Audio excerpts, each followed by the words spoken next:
ठीक आहे। त्यानंतर आपल्या धर्मामध्ये आपण महिलेला कन्येला किती महत्त्व देतो ते आपल्या घरातलं आपलं अधिष्ठान असते। प्रत्येक घरातलं अधिष्ठानी महिला असते।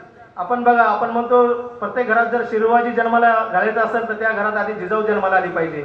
ही जिजाऊ जन्माला कशी येईल? हे जिजाऊ जन्माला येण्यासाठी आपण त्याचं संघटन कसं केलं पाहिजे? तर आपलं जे संघटन आहे, आपलं संघटन आहे राष्ट्रीय महिला परिषद, RMP, राष्ट्रीय महिला परिषद।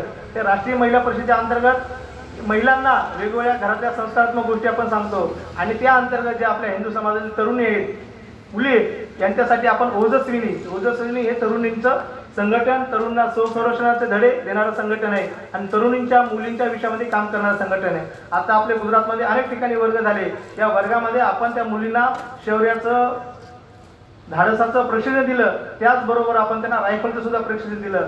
गुजरातमध्ये अनेक ठिकाणी वर्ग सुरू झाले त्याचे, या एप्रिल मे मध्ये ते वर्ग सुरू झाले।